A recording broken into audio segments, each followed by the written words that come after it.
nombre es Fernando López Pérez, soy instructor de la Academia de Fisiología, soy generación 2015 y en esta ocasión les voy a hablar un poco acerca de su práctica 8 de Fisiología 2, que son ruidos cardíacos y presión arterial. Esta práctica la vamos a dividir en 3 módulos, que va a ser la fisiología de los ruidos cardíacos, la fisiología de la presión arterial, y el tercer módulo va a ser la toma de presión arterial y auscultación cardíaca en un paciente real. Es importante mencionar sobre estos temas que todos los signos y síntomas que vean en su paciente tienen una base fisiológica bien explicada o un aspecto fisiopatológico en caso de que sea un signo o un síntoma anómalo. Como el doctor Bustos dice, todo es fisiología y van a ver que cuando ustedes le llegan a entender todo lo demás en el aspecto clínico va a ser muy fácil de entender. Ahora, empezando por el primero, que son ruidos cardíacos, es importante mencionar que para entender esto es importante saber el ciclo cardíaco propiamente dicho. El ciclo cardíaco es todos esos fenómenos de presión, de contracción, eléctricos, sonoros, de flujo y hemorreológicos que ocurren entre un latido y otro, es decir, no solamente son los eventos mecánicos, es todo lo que ocurre durante un latido y otro. Ahora, para entender esto vamos a referirnos propiamente al menos 3 elementos en este momento. Puedo ir abordando diferentes en lo que vamos hablando del tema. Ahora, puse aquí un diagrama simplificado de lo que va a ser el corazón. Muchos lo dividen en corazón izquierdo y derecho. Sabemos que el manejo de presiones en sus diferentes cavidades cambia, pero el ciclo cardíaco se repite en todas las cavidades, ¿sí? Pero a manera didáctica lo vamos a empezar a partir del ventrículo izquierdo y el corazón izquierdo en su totalidad, tanto aurícula como ventrículo, interponiéndolo con un electrocardiograma para entender en qué puntos se dan esos fenómenos acústicos junto con el electrocardiograma. Ahora, como ya les dije, el ciclo cardíaco se repite en todo el corazón, pero para entenderlo de manera sistemática vamos a tomar de referencia el corazón izquierdo y a partir del ventrículo izquierdo es donde vamos a empezar. Ahora, como ya les dije, son todos esos eventos, pero de manera simplificada lo vamos a ver desde un aspecto sistólico y un aspecto diastólico. Sabemos que lo sistólico es todo aquello que va a generar una fuerza de contracción para que salga el corazón de los ventrículos, en este caso, a manera simplificada, porque todo el ciclo cardíaco se repite en todo el corazón. Y diastólico son todas las fases de llenado, en este caso de los ventrículos. Y empezando por lo que va a ser el corazón izquierdo, vamos de la siguiente manera. Sabemos que de las aurículas, al menos en la izquierda, llegan las 4 pulmonares, de la aurícula derecha llegan las cavas, el seno coronario, del ventrículo izquierdo sale la aorta y del ventrículo derecho sale la pulmonar. Ahora, sabemos que las pulmonares no tienen válvulas, es decir, nada más llega la sangre, pero puede generar un reflujo que vamos a ver posteriormente, que van a ser los pulsos y el manejo de las presiones auriculares. En este caso, el ventrículo izquierdo es el que nos importa mucho, en este caso, de los ruidos cardíacos. Ahora, aquí se dice que las aurículas son como un sistema de cebado y un sistema de seguridad del corazón. ¿Por qué? Porque a manera de ejemplo, por ejemplo, el excusado, cuando ustedes van al baño y le bajan a la palanca o presionan, sale el agua y se lleva todo sus necesidades, por ejemplo. Pero ¿qué pasa si inmediatamente después vuelven a presionar? No se ha llenado propiamente el contenedor de agua para que genere otra descarga tan significativa como lo hizo anteriormente. Esa misma función tienen las aurículas. ¿Por qué? Porque es un factor de seguridad que mientras el ventrículo se está contrayendo, las aurículas se están llenando para que cuando esto se abra, como si fuera el del excusado, caiga la sangre de manera rápida a lo que va a ser los ventrículos, en este caso que van a ser la fuerza para generar la sangre ya sea al circuito mayor o al circuito menor. Ahora, suponiendo que aquí hay sangre y que está sellado el ventrículo izquierdo, vamos a suponer que este ventrículo se encuentra aislado. ¿Eso a qué se refiere? Es decir, no están abiertas ni las válvulas AB ni la aórtica en este caso que se encuentra del ventrículo izquierdo. ¿Pero qué va a pasar? Llega un momento en que el ventrículo se va a relajar, ¿sí? Se va a relajar y va a generar una fuerza de expansión. Pero ¿qué pasa? Se está expandiendo, es decir, genera tensión, pero no hay cambio del volumen porque las válvulas se encuentran cerradas. Vamos a empezar el ciclo cardíaco desde ahí. Vayan siguiéndome. Va a expandirse. Se dice que la expansión de esto genera lo que va a ser la primera fase, o la fase que les voy a nombrar. No es la primera porque recordemos que se puede tomar desde diferentes aspectos. En el aspecto diastólico, que va a ser ¿qué? La relajación isovolumétrica.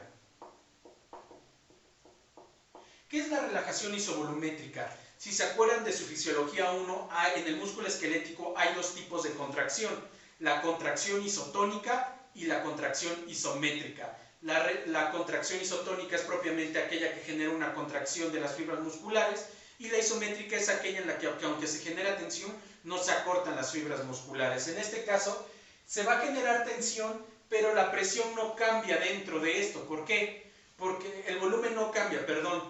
¿Por qué? Porque la cavidad está hermética, está sellada. Se dice que ese es un paso de baja presión a uno de presión mayor. Es decir, se empieza a distender esto. Es decir, el ventrículo se empieza a hinchar, a ensanchar, por así decirlo. Entonces, esa es la fase de relajación isovolumétrica. ¿Qué pasa con esto? En la relajación isovolumétrica se está expandiendo, y al menos en este punto todavía el ventrículo sigue teniendo mayor presión que lo que va a ser la aurícula. Entonces todavía se encuentra cerrado. Pero ¿qué va a pasar? Al expandirse, la presión intracavitaria del ventrículo izquierdo se va a hacer más negativa, y va a llegar un momento en que va a descender la presión por abajo de la que se encuentra en las aurículas, en este caso de la aurícula izquierda. ¿Y qué va a seguir en ese punto? Pues fácil, si cae más, sabemos que aquí está la válvula ¿cuál válvula? Exacto, una válvula B. Ustedes saben cuál es. Entonces, va a generar que se expanda, y va a generar que la presión intracavitaria caiga y que se abra de manera espontánea esa válvula mitral. Entonces, al abrirse esta válvula mitral, sabemos que las válvulas se abren hacia abajo. Hacia abajo se van a abrir las válvulas AB. Entonces, ¿qué pasa? La sangre que se encuentra en la aurícula izquierda va a caer de golpe al ventrículo izquierdo, y esa se conoce como la siguiente fase de la diástole, que va a ser la fase de llenado rápido. La fase de llenado rápido es importante porque es otro factor de seguridad. Le provee al corazón la capacidad que en el primer momento se llene de manera rápida y no comprometiendo la volemia en dado caso de que aumente la frecuencia cardíaca. Entonces se abre como unas puertas hacia abajo y permite la caída rápida de lo que va a ser la volemia. Se dice que aproximadamente provee entre el 80 y el 85% en ese punto. Puede variar algunas literaturas dependiendo también de la superficie del peso corporal de la persona. Entonces va a llenarse. ¿Y qué va a pasar? Se va a seguir expandiendo. El ventrículo se sigue expandiendo y la sangre sigue cayendo. ¿Cuál es el siguiente fase? Muy fácil. Va a llegar un momento que, como la gran cantidad de sangre que cayó en los primeros momentos durante la apertura de la válvula mitral, no va a ser la misma cantidad que la que queda. Entonces, la sangre que queda en la aurícula va a resbalarse por las paredes de la válvula y va a escurrir como si babeara por las paredes, y es una menor cantidad. Y esa fase es conocida como fase de llenado lento, también conocida como diástasis. Es importante mencionar que esta es la fase durante todo el ciclo cardíaco la que dura más tiempo, es decir, la que compromete mucho más en el tiempo al ciclo cardíaco. Entonces es la fase de llenado lento o diástasis, que contribuye también, dependiendo de la literatura, depende de 10 a 15%, ¿sí? Y ahora, ¿qué pasa? Ya se está llenando, pero aún queda sangre, el ventrículo se sigue expandiendo, aún queda sangre en la aurícula, porque van a decir, ajá, se llenó. Y entonces, ¿cómo contribuyen las aurículas? Es lo que les estaba comentando anteriormente, es como un sistema de cebado, pero tiene una fase en la cual contribuye a la fase de llenado ventricular, por eso se incluye en la fase diastólica. Entonces, lo que va a hacer es la sístole auricular o patada auricular, que va a contribuir que una vez que ya se llenó durante la fase de llenado rápido, después sigue lento, sigue quedando sangre y ahora, después de la onda P, se contrae propiamente lo que va a ser las aurículas, y va a contribuir al siguiente porcentaje y a la siguiente fase del proceso diastólico, que va a ser la sístole auricular. La sístole auricular o patada auricular es importante también porque contribuye al 10 o al 15% del llenado ventricular. Esto puede aumentar en casos de hipercatabolismo, por ejemplo, una actividad extenuante. También se encuentra, por ejemplo, hay deportistas de alto rendimiento que llegan a contribuir hasta el 35% en este punto, y tiene importancia cuando se cae en una taquicardia, pero dependiendo también la velocidad. En una fibrilación ya contribuye poco. La velocidad de contracción de las aurículas es tanta que no contribuye mucho a este llenado. Y hasta aquí podemos resumir los puntos, las 4 fases diastólicas de lo que va a ser el ciclo cardíaco. Y ahora, ¿qué sigue?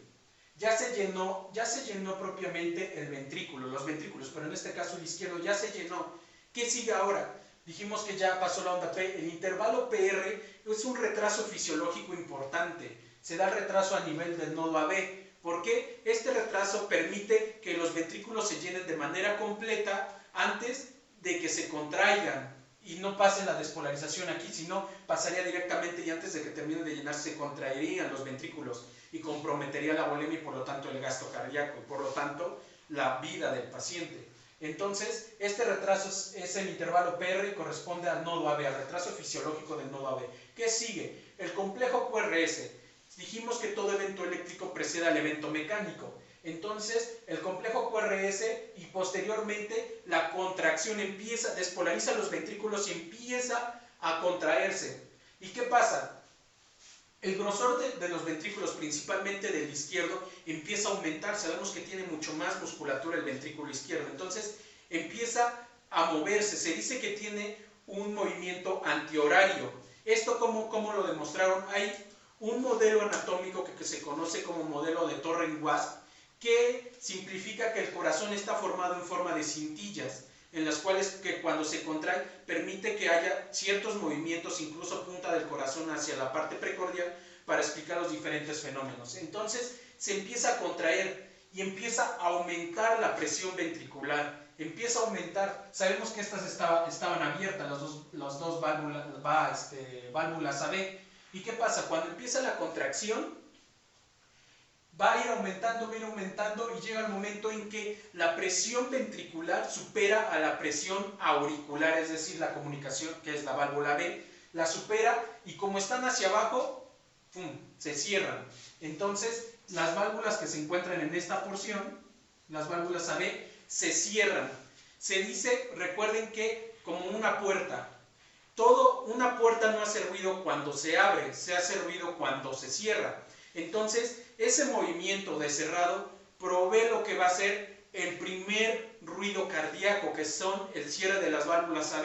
De hecho, se pueden estudiar mucho más, por ejemplo, los ecocardiografistas y los estudios fisiológicos. Muchos han demostrado que aparte del cierre de las válvulas AB, contribuyen ciertos parámetros de flujo a partir de ecodoppler o diferentes modelos experimentales que contribuyen también al primer ruido cardíaco, pero de manera simplificada es el cierre de las válvulas AB. Entonces, ¿y qué pasa? Recordemos que todavía las válvulas sigmoideas, la aórtica y pulmonar, todavía no están abiertas. Estas tienen una presión mayor que todavía no ha sido superada por la presión de los ventrículos. Entonces, se cierran las válvulas AB. ¿Y qué pasa? En este momento, el ventrículo se queda de nuevo aislado, tanto de la aurícula como de los vasos que van a salir de ellos. Entonces, se dice que se queda de nuevo hermético. Y entonces, esa contracción que está generando, pero que todavía no abre las válvulas, se conoce como contracción isovolumétrica.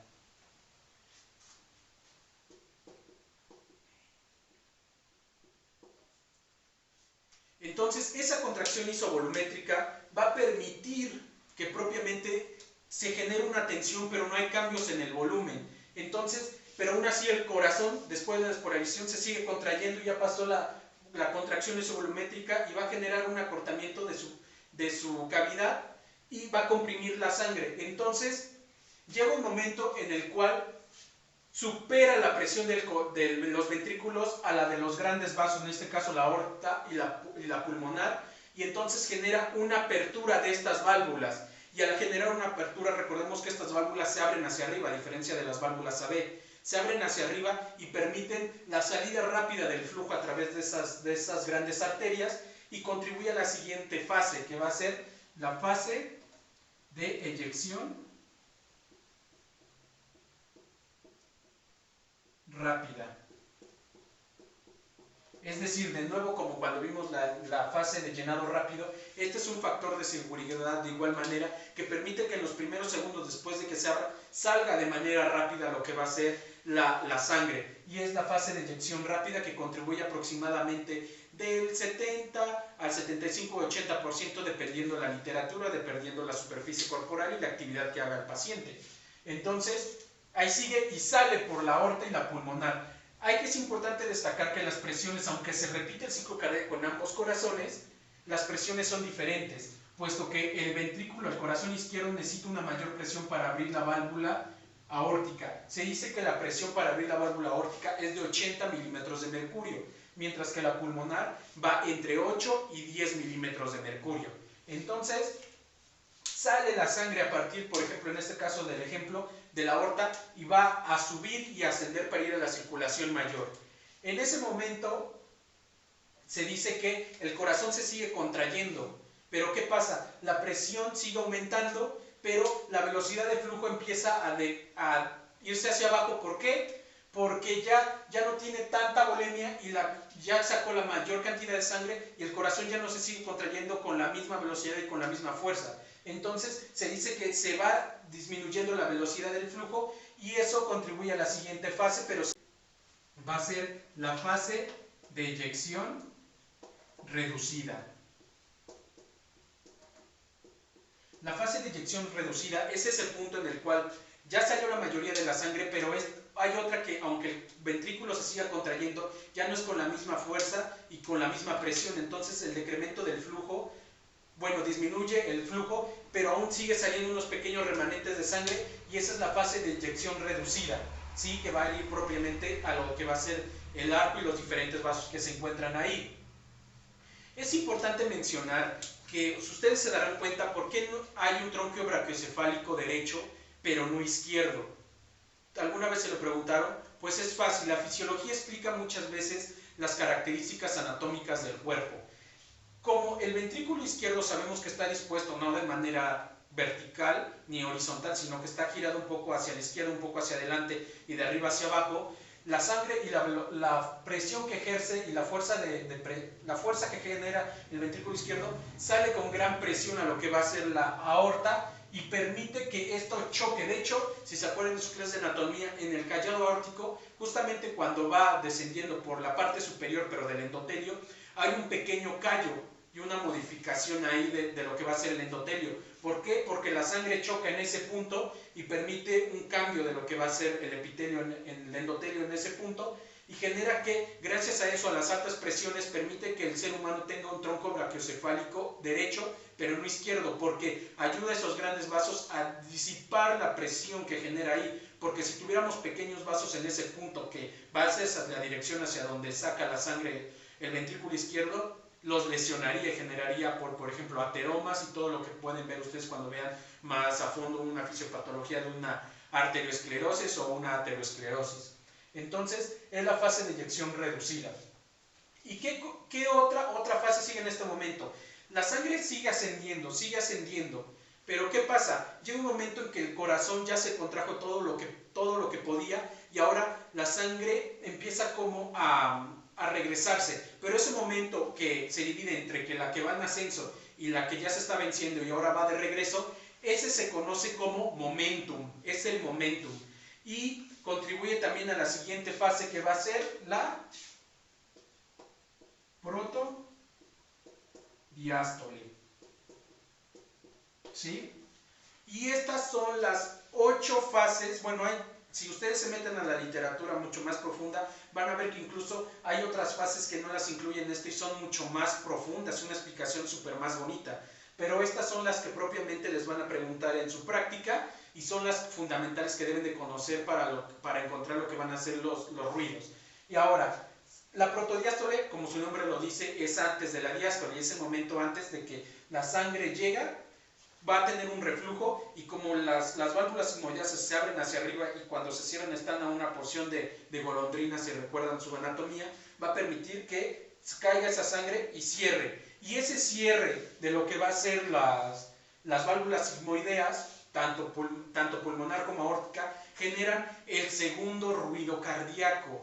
Es importante mencionar que, por ejemplo, en el primer ruido cardíaco, que muchos le ponen muchos sonidos, loop, loop, tap, tap y todo eso, que en realidad en la clínica no escuchas ni un tap, tap, ni un loop, loop, ni nada por el estilo, se pueden descomponer en diferentes componentes. En al menos el S1 se puede dividir en un proceso mitral y un proceso tricuspideo. De igual manera el S2 en un proceso pulmonar y un proceso aórtico.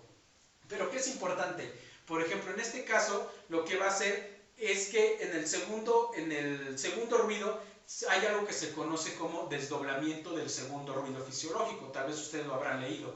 El desdoblamiento del segundo ruido fisiológico se refiere a que los ruidos normalmente se interponen uno a uno.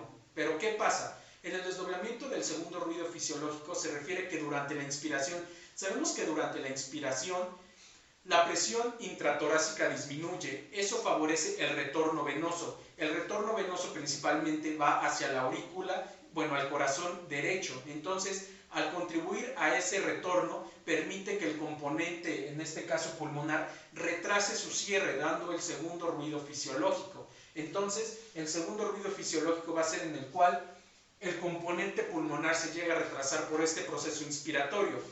De nueva manera, depende qué tanto les gusta a ustedes la fisiología, ustedes van a encontrar que el desdoblamiento del segundo ruido fisiológico se puede dividir en diferentes aspectos. Puede ser un ruido fisiológico, por ejemplo, el típico, puede ser un desdoblamiento del segundo ruido fisiológico que se conoce como paradójico, o el desdoblamiento del segundo ruido fisiológico que se conoce como fijo. Ustedes van a ir a la literatura a revisar a qué se refiere cada uno de estos. Ahora, estas son las fases de lo que va a ser el ciclo cardíaco a manera resumida. Espero ya hayan entendido. Y ahora, otro aspecto importante es con qué coinciden lo que van a ser los diferentes ruidos de auscultación, los diferentes ruidos cardíacos. Antes de pasar a eso, es importante mencionar que, por ejemplo, los libros de cardiología, los libros por ejemplo, de ecocardiografía, encuentran un buen de ruidos que no son audibles propiamente por ejemplo, para nuestros oídos que no están experimentados, sino que tienen que ganar experiencia para poder entender estos diferentes ruidos, pero al menos de manera cotidiana les voy a mencionar otros dos. El sonido S3. El sonido S3 se conoce que es un sonido de baja frecuencia. Ahorita les voy a explicar los componentes del estetoscopio. Se dice que este es un sonido de baja frecuencia que puede ser mejor auscultado con lo que va a ser la campana. El sonido S1 y S2 son sonidos de alta frecuencia que pueden ser auscultados mejor por la membrana o el diafragma.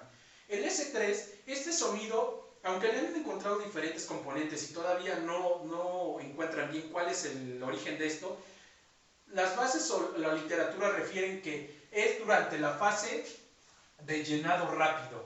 Durante la fase de llenado rápido, ese aspecto hemodinámico en el cual cae de golpe la sangre y golpea propiamente las cuerdas tendinosas que se encuentran en el ventrículo izquierdo, permiten a que se escuche este siguiente ruido, que es el S3. El siguiente ruido va a ser propiamente el S4. Es importante destacar que el S3 puede ser patológico o no patológico, mientras que el S4, en todo momento que lo encuentren, va a ser un proceso patológico. ¿Por qué? Porque el S4 se refiere cuando la aurícula se contrae durante la patada auricular, que recordemos que contribuye a la diástole. Esa patada empuja la sangre y la sangre golpea una pared rígida ventricular. De manera característica debe de estarse expandiendo el ventrículo. Entonces no tendría por qué golpear una pared ventricular rígida. En este caso se dan muchas personas con hipertensión, en personas de aumento de la volemia, en diferentes procesos reumáticos, por ejemplo, infecciosos, endocarditis, en los cuales puede llegarse a auscultar el S4, que es un sonido de baja frecuencia y es mejor auscultado durante la auscultación cardíaca. Ahora, esos son los 4 ruidos. Ahorita podemos entender también que hay diferentes tipos de ruidos también en la auscultación cardíaca, pero ahora eso es otro tema. Ahora, respecto con el electrocardiograma, ¿cuándo se dan estos procesos y con qué coinciden durante el electrocardiograma? El primer ruido cardíaco, como dijimos, se refiere a la cierre de las válvulas AB. Si el cierre de las válvulas AB antes tuvo que empezarse a contraer el ventrículo y antes tenía el evento eléctrico, ¿con qué tiene que ver? ¿Con qué tiene que ver? Entonces, exacto, tiene que ver con un proceso ventricular. Y si hablamos de que se está contrayendo para que genere el cierre de las válvulas AB y antes tuvo que haber un proceso eléctrico, va a contribuir con lo que va a ser la onda R. Entonces, el segundo ruido cardíaco se refiere a la onda R en el proceso del electrocardiograma. Ahora, el siguiente ruido cardíaco, como dijimos, son el cierre de las válvulas sigmoideas, y las válvulas sigmoideas se cierran hacia abajo en un proceso de relajación ventricular, y antes de que se relaje de la contractibilidad, es decir, la relajación ventricular, tiene que haber una repolarización cardíaca. ¿Con qué evento electrocardiográfico tendría que verlo? Exacto, con el final de la onda T, porque sabemos que antes tiene que haber una repolarización para que el ventrículo se relaje y permita el cierre hacia abajo de las válvulas sigmoideas. Un aspecto importante y que a lo mejor pues, les llame la atención o que puedan encontrar por ahí es que, de hecho, hay muchos fenómenos en el ciclo cardíaco muy interesantes y muchos efectos que pueden ustedes verlos en la fisiología. Por ejemplo, durante la fase de eyección rápida y propiamente el proceso sistólico del ventrículo izquierdo, y como les dije que la protodiástole y el momentum era cuando había un reflujo propiamente para cerrar lo que van a ser las válvulas sigmoideas, hay un interesante fenómeno.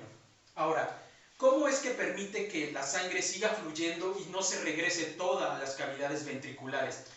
Una respuesta muy interesante. Sabemos que después de esto sigue lo que va a ser la aorta. La aorta, como ustedes sabrán en sus clases de histología, tiene unas capas musculares.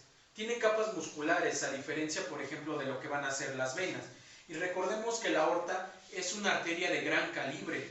Entonces, supongamos a manera de esquema, se encuentra así.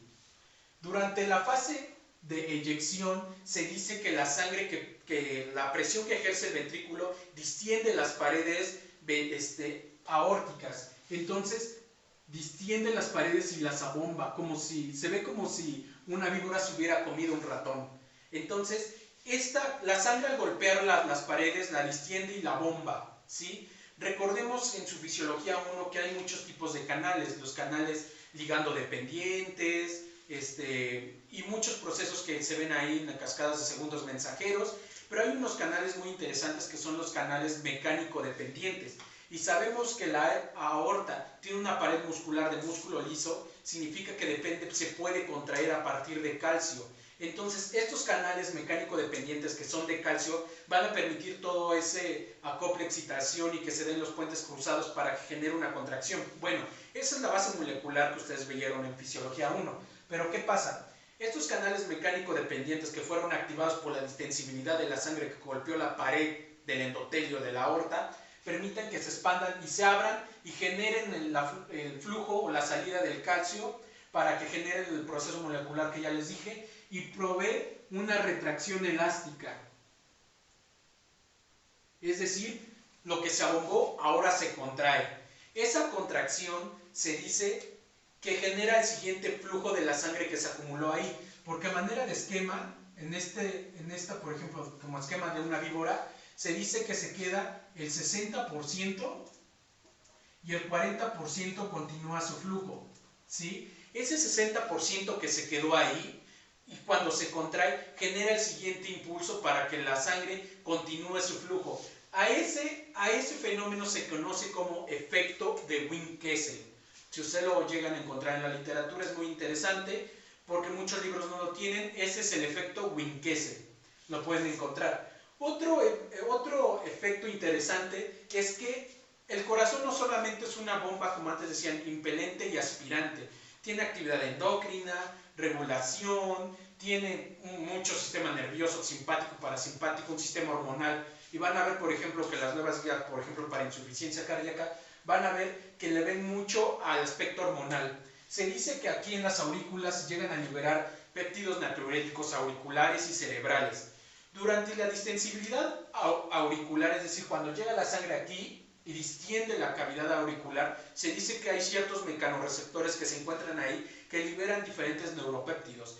Pero ahí esta sensibilización de receptores mecánicos permiten un reflejo muy conocido que se conoce como efecto de Bainbridge o reflejo de Bainbridge. El reflejo de Bainbridge se refiere a que cuando se distiende la aurícula significa que está llegando mucha volemia.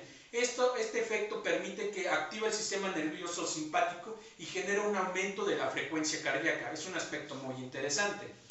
Ahora, es importante destacar que por ejemplo, entre lo que van a ser el primero y el segundo ruido cardíaco, hayan silencios, ¿sí? Hayan silencios, ¿por qué? Porque manera de regla, por ejemplo, aquí tenemos el S1, S2, y de nuevo, sin contar los siguientes ruidos que son S3 y S4, y vuelve a haber un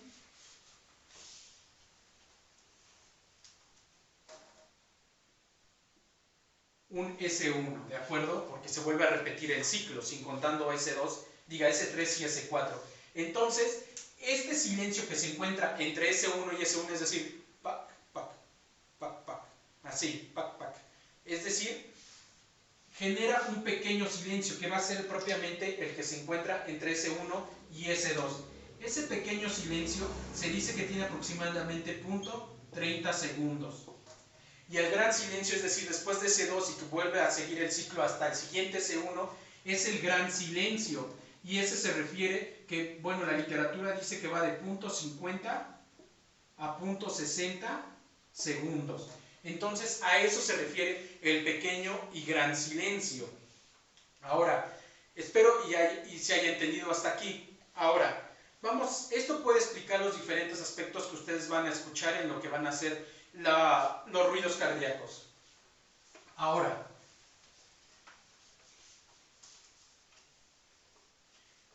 es importante mencionar que para poder auscultar de manera adecuada nosotros necesitamos un estetoscopio. Estetoscopios hay varios, pero principalmente se clasifican en dos: los acústicos y los electrónicos. Los acústicos son los convencionales que nosotros podemos ver, Medi-Matrix, Liebman, si quieren ya algo mucho más específico. Pero algo importante de destacar es que si ustedes no afinan su oído y ven constantemente, están auscultando a sus familiares, a sus compañeros, no van a llegar a un momento en que ustedes pueden identificarlos, porque a todos nos pasa que durante, por ejemplo, están en la práctica clínica y les dice el doctor, a ver, escucha esto, a menos de que sea un soplo bien característico y bien evidente, no van a poder diferenciarlo, porque se escucha literal, pac, pac, pac, pac, pac, o sea, no pueden llegar a diferenciar muchas veces. Eso lo va a dar la experiencia. Y aunque ustedes tengan el Master Cardiology, y por ejemplo, y si no conocen realmente y no tienen la experiencia de eso, podrán tener el mejor estetoscopio, pero no van a entender a qué se está refiriendo. Pero de manera general, este es un estetoscopio acústico. El estetoscopio acústico está compuesto por lo que va a ser un diafragma o membrana, la campana, que normalmente a muchos lo utilizan para pediátricos, el vástago de conexión, la manguera, el muelle, muchos llegan a tener otro muelle aquí, el muelle, los arcos metálicos y las olivas. Es importante mencionar que el estetoscopio de manera adecuada no lo deben de tener los arcos metálicos viendo uno al otro junto con las olivas. De hecho, la manera correcta es que estén un poco como cruzados, ¿sí? ¿Por qué? Porque si se recuerdan ustedes la anatomía de su conducto auditivo externo, el conducto auditivo externo se dirige de posterior a anterior, es decir, no está horizontal así directamente hacia nuestro conducto auditivo interno, sino que la manera correcta es colocarlo hacia adelante para poder tener una mejor audición, en este caso de que ustedes anden auscultando a un paciente, ¿sí? Entonces es importante conocer eso y no nada más ponérselo por poner. Es importante mencionar que normalmente tengan mucho cuidado con sus estetoscopios cuando estén en la práctica clínica o en el internado. ¿Por qué? Porque muchas veces, por ejemplo, ustedes los llegan a prestar y se puede llegar a extraviar, se los pueden llegar a robar, o que estén compartiendo mucho esto que va en su conducto auditivo externo y lo estén compartiendo con alguien que ni siquiera saben si realmente lo limpia o no, pues es importante mencionar eso. Ahora, es importante mencionar que, como ya les dije, los primeros dos ruidos son de frecuencias altas, se auscultan mejor con la diafragma el diafragma o la membrana, y los S3 y S4 con la campana, ¿de acuerdo? Hay diferentes tipos de estetoscopio, aparte ya les mencioné, por ejemplo, los electrónicos. Los electrónicos tienen ciertas ventajas. Una desventaja, por ejemplo, es el precio. Una ventaja es que, por ejemplo, pueden utilizarlo con fines educativos, ya que diferentes profesores, yo me tocó estar con conocer un cardiólogo que utilizaba eso para auscultar y guarda los sonidos que ustedes llegan a auscultar en sus pacientes. También puede llegar a modificar, hacerlos más claros, tapar el ruido de fondo, que para que se escuche una mejor claridad. Pero una desventaja, obviamente, pues es el precio, que llegan a oscilar entre los 12 y los 15 mil pesos y hasta para arriba. Ahora, esos son los puntos. Ahora, ¿dónde se auscultan mejor? Esto lo vamos a ver de mejor manera cuando veamos con la persona en la práctica real y cuando veamos en el tercer módulo, pero de manera simplificada, los focos de auscultación van a ser los siguientes. Es importante no confundirlos con la colocación del electrocardiograma, que muchas veces lo confunden. Los focos de auscultación van a ser, típicamente en su manual dicen que son 4, pero yo le voy a agregar un quinto, que van a ser los siguientes. El foco aórtico se va a encontrar en el segundo espacio intercostal, línea paraesternal derecha. El foco de auscultación pulmonar se va a encontrar en el segundo espacio intercostal, en línea paraesternal izquierda. El tricuspidio llega a cambiar también, pero de manera cotidiana lo encontramos en lo que va a ser la base del apéndice sifoides.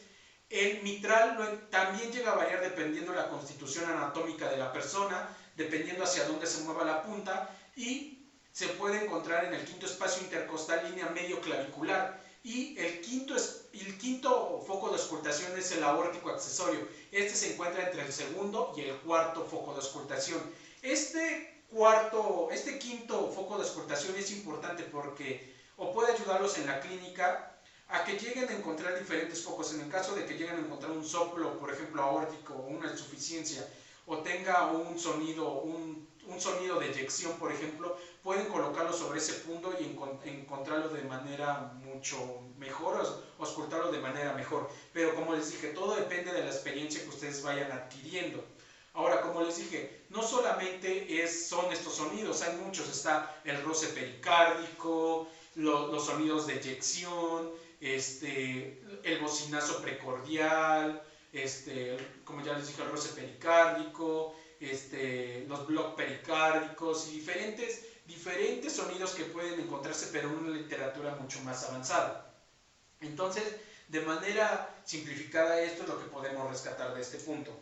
Ahora, siguiendo con el siguiente apartado, que va a ser toma de presión arterial o la presión arterial, aquí de manera simplificada vamos a ver los aspectos básicos, ¿sí? ¿Qué es presión arterial? La presión arterial es la presión que ejerce la sangre contra las paredes de una arteria, en este caso, ¿sí? ¿Por qué? Porque es importante diferenciarlo de tensión arterial. La tensión arterial es la fuerza que tiene, o la resistencia que opone las paredes de una arteria contra la sangre. Entonces, hay diferencias. Pero ahora, ¿cómo se calcula esto? Se dice que la presión arterial es igual a gasto cardíaco por resistencias periféricas. ¿Sí? Resistencias periféricas. El gasto cardíaco, como ustedes lo sabrán, está determinado por múltiples causas, ¿sí? Tanto hasta de la gravedad, del comportamiento, la actividad física. Pero de manera característica, a manera de fisiología, que ustedes lo recuerdan de manera bien, el gasto cardíaco está determinado por la precarga, la poscarga y el sistema nervioso, ¿sí? La precarga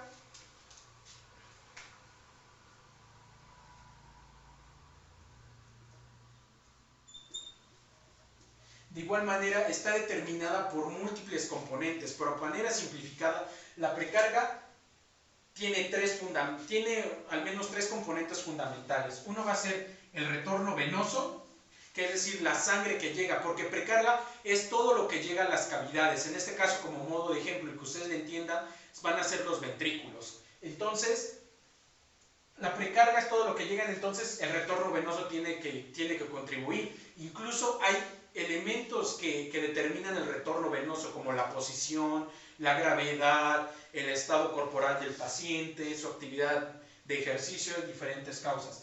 Otra cosa que va a determinar la precarga va a ser la distensibilidad ventricular. ¿Por qué?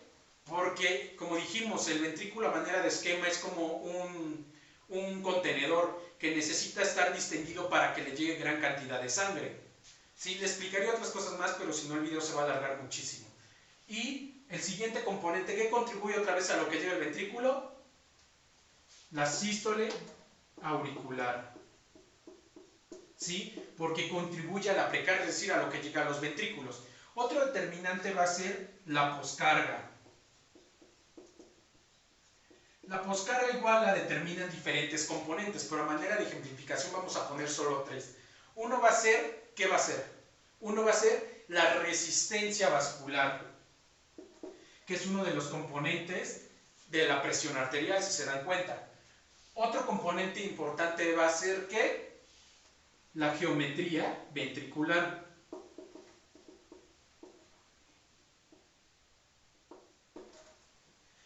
Y otro componente importante, ¿cuál creen que sea? La impedancia aórtica.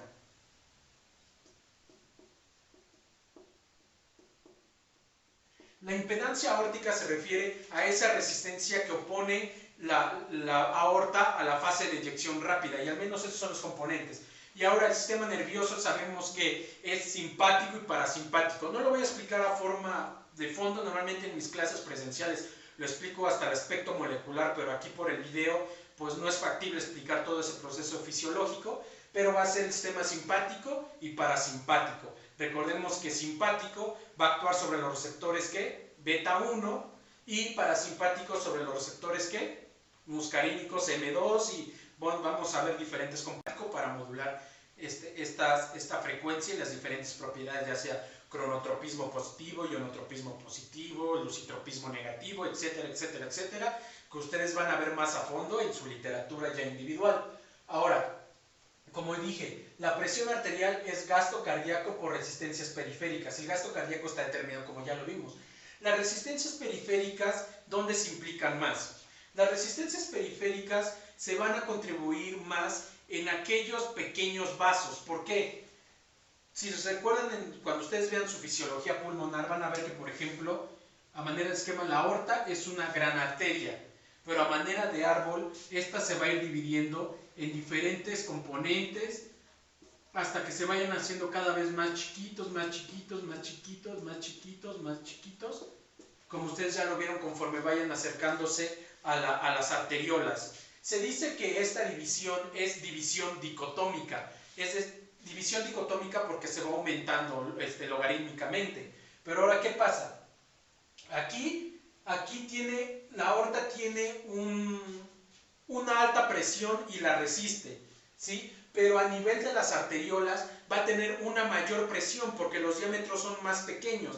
Y si ustedes van a su literatura, que nada más se los voy a mencionar porque va a ser meterlos mucho a fondo a física, porque es una ecuación física, va a ser la ecuación de Poiseuille. La ecuación de Poiseuille también determina las acciones de que sea de vasoconstricción y depende mucho del diámetro, también ve la longitud del vaso, también ve la viscosidad del vaso. Entonces, esa ecuación ustedes la van a ir a revisar, pero de manera se va dividiendo aquí de forma dicotómica y se dice en la literatura de la fisiología que va aumentando su diámetro transversal, es decir, aquí tiene un diámetro y sí es muy grande la aorta, pero conforme se van aumentando, por ejemplo, las divisiones, se dice que si juntáramos todas esas en un solo paquete sería muchísimo más grande que la aorta. Entonces se dice que su sección transversal es mucho mayor. Pero ¿qué pasa?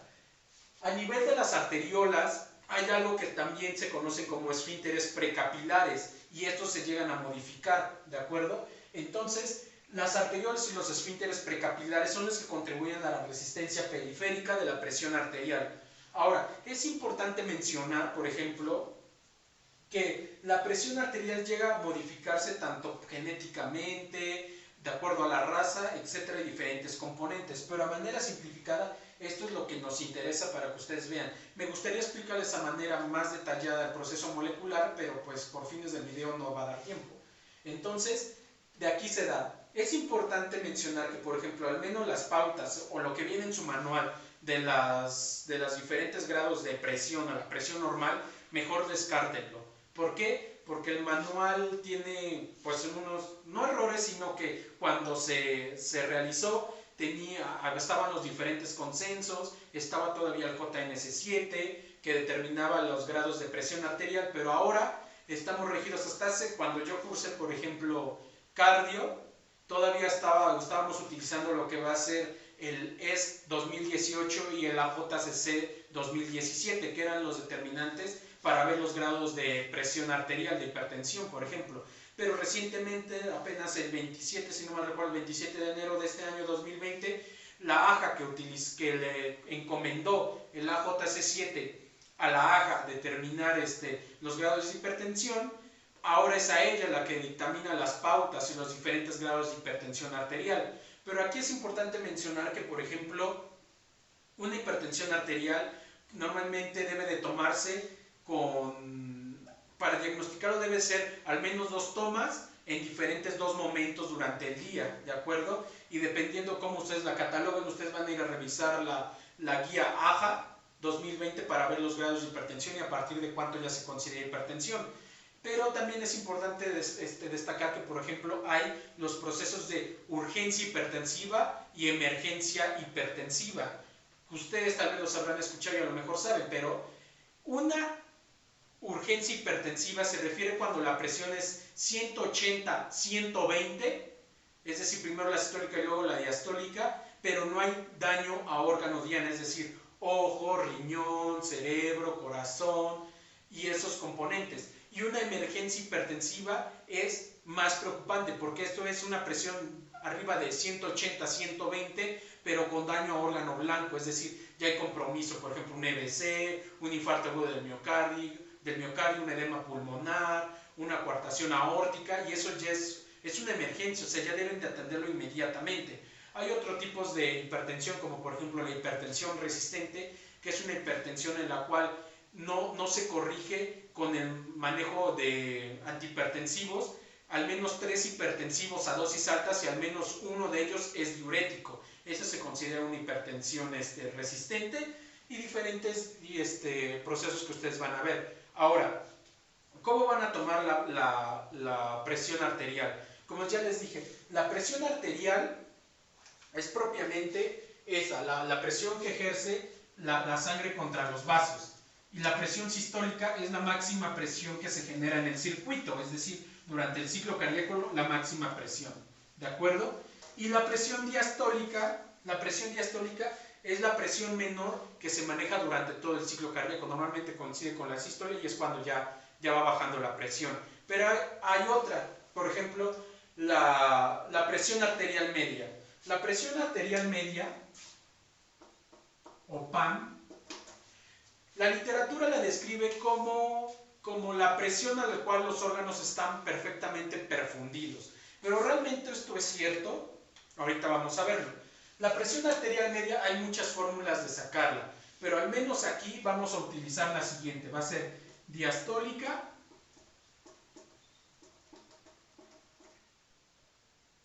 más 1/3 de la presión diferencial. La presión diferencial se saca de la diferencia, es decir, de la presión sistólica menos la presión diastólica. Y así se saca la presión arterial media a partir, por ejemplo, de una diastólica más 1/3 de la presión diferencial. Pero ahora, lo que les decía, ¿realmente la presión arterial media es la presión a la cual están perfundidos los órganos? Sí y no. Sí, porque la mayoría de los órganos tienen un reflujo intrínseco de su presión arterial, como el riñón cuando ustedes lo vayan a leer, pero hay un órgano específico que sale, que no entra dentro de esta como regla a todos los órganos. ¿Y cuál es? Exacto, el cerebro. El cerebro es el único órgano que no entra en esta regla, que es la presión a la cual los órganos están perfundidos. ¿Por qué? Porque el cerebro, curiosamente, tiene la capacidad de regular mejor su presión de perfusión. Y de hecho, si aumentara o disminuiría sería perjudicial mantiene un rango.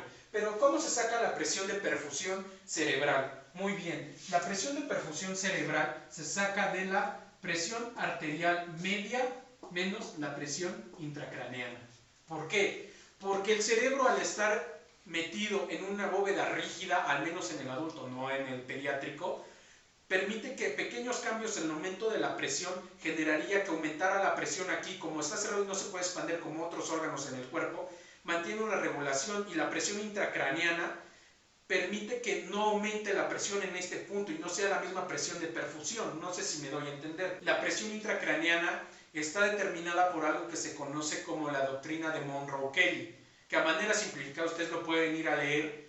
Es otro aspecto fisiológico, y les digo de una vez más, la fisiología explica muchos procesos fisiopatológicos del cuerpo. De hecho, les va a ayudar. Si ustedes llegan a entender fisiología, como diría el doctor Bustos, van a entender lo demás.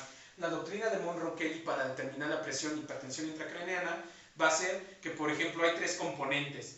El parénquima cerebral, el líquido cefalorraquídeo y la sangre que llega ahí. Si llega una alteración de estos, modifica la presión intracraneal y modifica la presión de perfusión y nos puede llevar a un edema cerebral, ya sea citotóxico o vasogénico, que ustedes van a ir a revisar más adelante.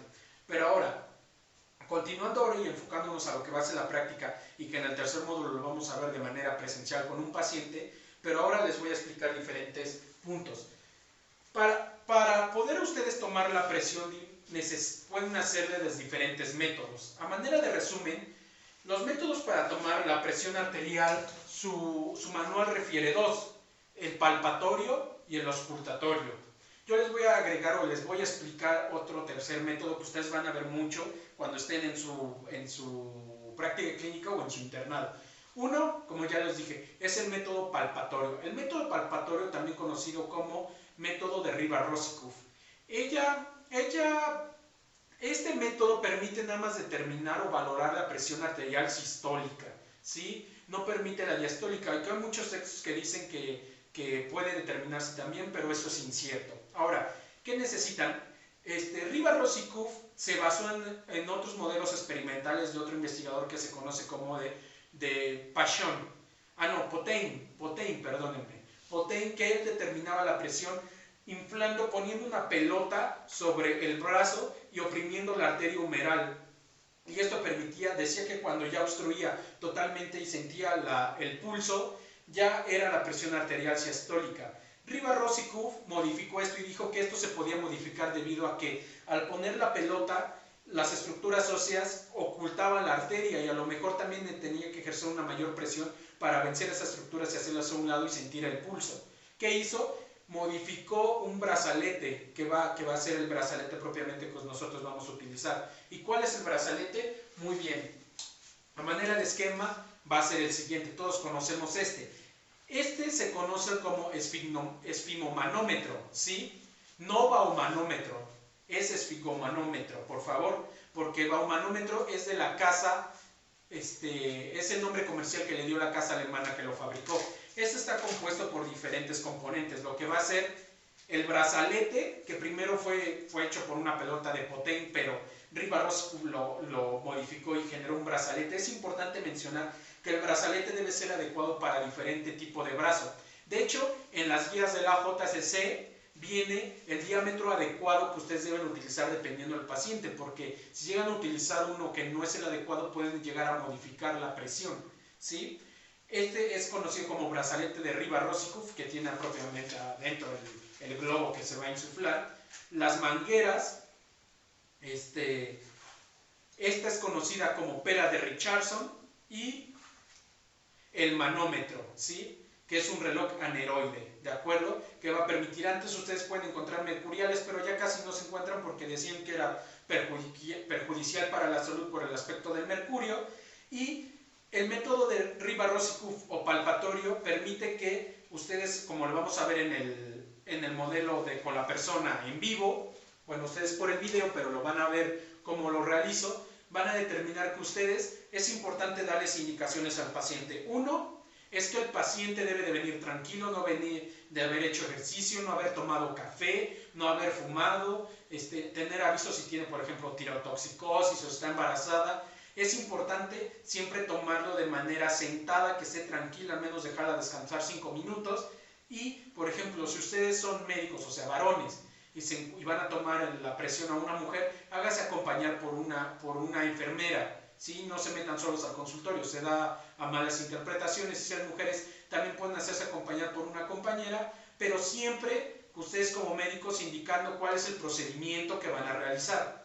Ahora, es importante determinar que la silla debe estar recta, que la paciente debe estar apoyando su espalda sobre el respaldo y sin cruzar las piernas, porque según los reportes de la AJA, determinaron que no dar estas indicaciones y tenerlas al paciente durante el proceso de la evaluación llega a aumentar la presión arterial, ¿de acuerdo? Entonces, el método de palpatorio de Riva-Rossikuff se refiere a eso: poner el brazalete, ya sea en el brazo, palpar el pulso, principalmente el humeral, determinarlo, también pueden hacerlo por la radial, ustedes ya saben la anatomía, y empezar a insuflar. ¿Sí? ¿De acuerdo? Lo empiezan a insuflar y ustedes están sintiendo el pulso. Es importante mencionar que el pulso no es lo mismo que presión arterial. El pulso es la onda de expansión que discurre por el vaso, es decir, pues sí, viaja por el vaso, y es importante mencionar que es mucho más rápida que la onda o que la sangre vaya avanzando. Es decir, no es que vaya avanzando la sangre y ella sea el pulso, sino que es la onda que viaja. Es importante mencionar también que entre mayor edad, mayor es la velocidad de pulso. ¿Por qué? Porque los vasos se hacen rígidos. De hecho, esto pueden determinarlo también por múltiples fórmulas, pero son fórmulas físicas. Pero como lo implementaron en tubos rígidos, no se aplica tanto a la fisiología humano-biológica, porque los vasos tienden a modificarse en su diámetro. Entonces, el pulso es eso, la onda expansiva que viaja a través de los vasos. Ahora, ustedes van a determinar el pulso de la humeral, van a colocar el brazalete, y cuando ustedes ya no sientan el pulso se van a detener, pueden aumentarlo todavía un poquito más, y van a empezar a abrir la perilla de Richardson, el flujo de aire, y a una velocidad de 2 o 3 milímetros de mercurio por segundo. Cuando ustedes detectan el pulso, significa que esa es la presión arterial sistólica. Este método nada más permite valorar la presión arterial sistólica, ¿de acuerdo? Y ahora, ¿a qué se debe esto? El vaso estrechado, es decir, el vaso que se encuentra pues con su diámetro disminuido, este es uno normal, ahora imagínense uno aquí, y ahora imagínense oprimido por lo que va a ser el brazalete, permite que se cierre y ya no pase. Conforme ustedes van abriendo el vaso, va aumentando su diámetro, su luz, y va a permitir el flujo. Este flujo es turbulento, por eso da la característica de poder sentir, lo que van a ver posteriormente los ruidos de Korokov, que es el otro método, y permiten, es importante que la turbulencia permiten los sonidos y los soplos mediante el número de Reynolds. Ustedes lo van a ir a investigar, y este es el método palpatorio de Riva-Rossikuff. El otro método va a ser el método auscultatorio de Korokov. Este método auscultatorio de Korokov van a utilizar, aparte de lo que va a ser el esfigmomanómetro, van a utilizar el estetoscopio que ya expliqué. Va a tener más que nada la misma temática, pero en esta ustedes van a auscultar, por eso es auscultatorio. En ese de igual manera van a colocarlo con todas las indicaciones que ya les di anteriormente y que vamos a ver más adelante. Van a colocar el brazalete, va a sentir el pulso humeral.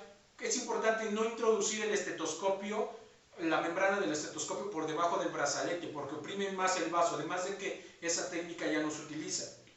Y van a empezar a insuflar, normalmente de 10 a 20 milímetros de mercurio por arriba de que ustedes piensen la sistólica, y van a empezar a descender, van a abrir a una velocidad de 2 a 3 milímetros de mercurio por segundo, y cuando ustedes escuchen los primeros sonidos de Korokov, que va a ser el primer sonido, esa es la presión arterial sistólica. Estos ruidos al menos se clasifican en 5 fases, ustedes las van a ir a leer, pero son 5 fases. Entonces, el primero que lleguen a escuchar es el sistólico, la presión sistólica, y el último que llegan a escuchar se refiere a la presión arterial diastólica, ¿de acuerdo? Y ese es el método auscultatorio de Korokov, explicado, porque lo vamos a ver en un paciente real. Y el siguiente método que ustedes no van a utilizar y no viene en su manual es el método oscilatorio de Paschon. Este método oscilatorio de Paschon, tal vez ustedes van a decir, ¿dónde lo hemos visto? ¿Cómo? Sí lo han visto. Ustedes no sé si hayan ido, por ejemplo, hayan entrado a un proceso quirúrgico y que el anestesiólogo coloca un brazalete, pero nunca está con el estetoscopio ni nada de eso, sino que se refleja en un monitor. Pues muy bien, es eso. Ese es el método oscilatorio que depende tanto de ecuaciones con un proceso electrónico, ahorita ya en las actuales, pero antes se utilizaba una caja, un manómetro de igual manera, y ese determinaba las oscilaciones y también se dividían en fases. Generaba como un aspecto de ondas porque eran las oscilaciones de la presión arterial que llegaba a determinarlo. Y ese es el que ustedes ven en quirófano, que le ponen el brazalete y ya el solito se insufla, y cuando ya tomó la presión se va insuflando poco a poco. Ustedes lo habrán escuchado y es el método oscilatorio o de Paschon.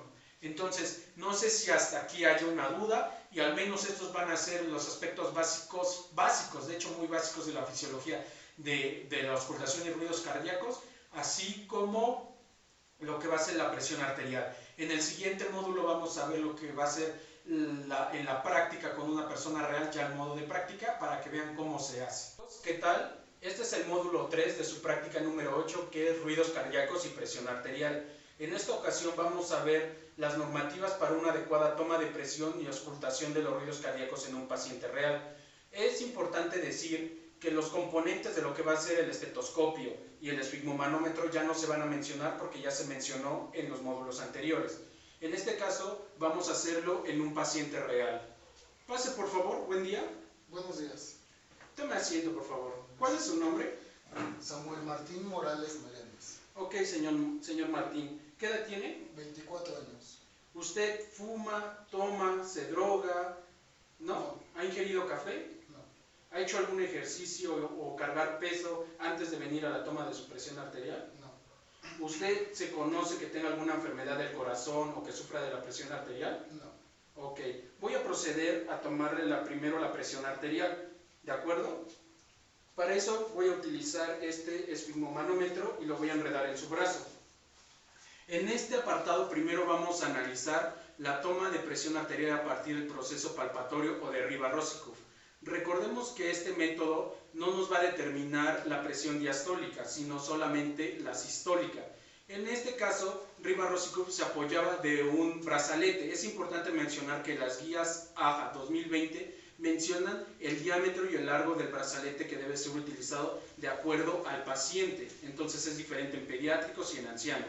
En este caso lo vamos a tomar en el brazo izquierdo de nuestro paciente, en el cual yo lo voy a enredar 2 centímetros. El borde inferior del brazalete tiene que quedar por arriba 2 centímetros de la fosa cubital.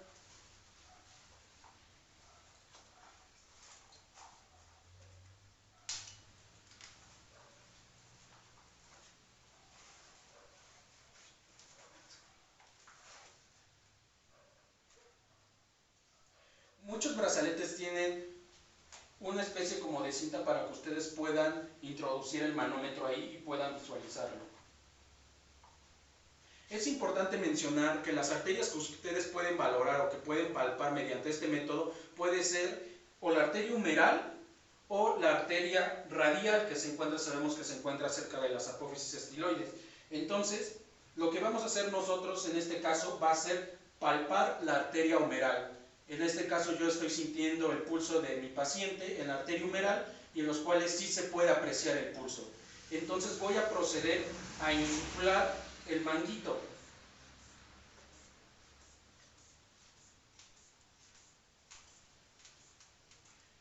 En cuanto ustedes ya no perciban el pulso, en ese momento, según las guías, ustedes pueden aumentar todavía de 10 a 15 milímetros de mercurio por arriba. Posterior a esto, ustedes no quiten sus dedos de la arteria humeral.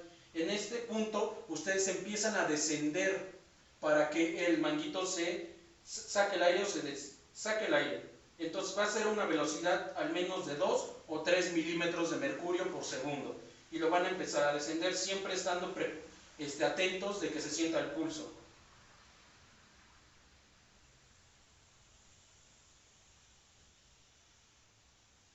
¿De acuerdo? Y entonces es importante, como ya lo dije, mencionar que este solamente determina la presión arterial sistólica. El siguiente método que vamos a utilizar o que vamos a emplear va a ser el método de Korokov, o auscultatorio de Korokov, en los cuales no solamente vamos a utilizar el esfimomanómetro, sino también el estetoscopio. En este caso, más o menos lleva los mismos principios. Ustedes van a colocar el brazalete en la misma posición que lo hicieron anteriormente. Le van a pedir a su paciente que baje el brazo, que lo descienda sobre su pierna y van a utilizar el estetoscopio. Recordemos que las olivas siempre van en dirección anterior por la anatomía del conducto auditivo externo. Lo van a colocar, se lo van a colocar y es importante decir que la membrana o campana del estetoscopio nunca se introduce por abajo del brazalete, puesto que esto llega a aumentar la presión y puede darnos unas cifras que no son las correctas. Entonces, ustedes palpan de nuevo la arteria humeral, la sienten y colocan el estetoscopio en esa posición. Antes ya debieron habérselo colocado. Entonces, van a colocarlo ahí. Es importante no poner su dedo por arriba de lo que va a ser la campana, porque llegan incluso a modificar el sonido. Entonces van a empezar a insuflar.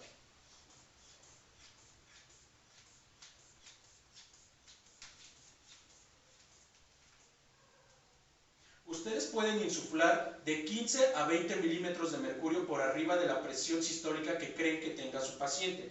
A partir de ese momento, ustedes van a empezar a sacar el aire, abrir la válvula para que saque el aire a una velocidad de 2 o 3 milímetros de mercurio.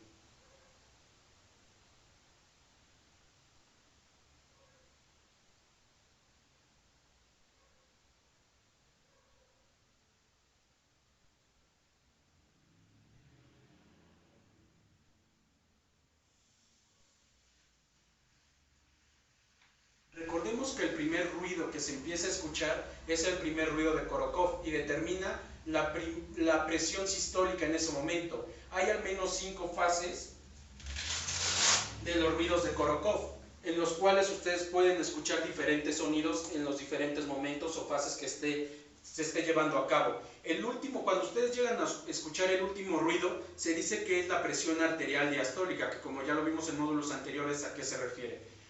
Lo siguiente que vamos a hacer va a ser la auscultación de los focos cardíacos. Es importante mencionar que si ustedes son hombres, se hagan acompañar de una enfermera, y si son mujeres, pueden hacerse acompañar de igual de algún familiar o de algún enfermero, para que no se den malas interpretaciones, pero siempre diciéndole al paciente el procedimiento que van a realizar. Entonces, a continuación yo le voy a decir: señor Martín, voy a proceder a escuchar su corazón. Muchos de los métodos ustedes pueden seguirlo en forma de Z. Aquí vamos a seguir de acuerdo a los focos auscultatorios de arriba hacia abajo y de derecha a izquierda. Empezando, como ustedes saben, por el foco de auscultación aórtico, que es en el segundo espacio intercostal, línea paraesternal derecha.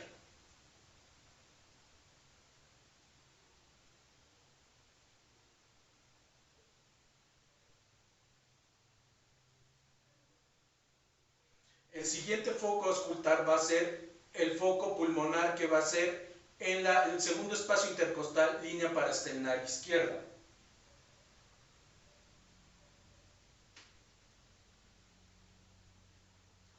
El tercer foco va a ser el tricuspidio y lo van a poder auscultar. Bueno, difiere la literatura, pero a forma de base lo pueden auscultar lo que va a ser en la base del apéndice sifoides. Ustedes sienten y y ahí donde se siente la base del apéndice sifoides, ahí coloca la membrana del estetoscopio. El cuarto foco va a ser el mitral y lo van a auscultar en el quinto espacio intercostal, línea medioclavicular. Esto puede diferir de acuerdo a la superficie corporal de su paciente. Entonces van a sentir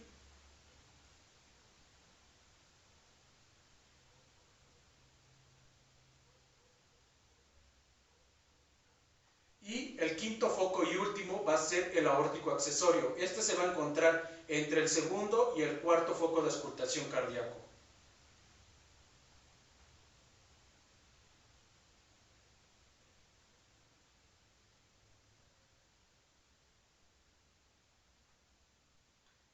Y estos son los métodos y la forma correcta en la cual se ausculta o se hace una semiología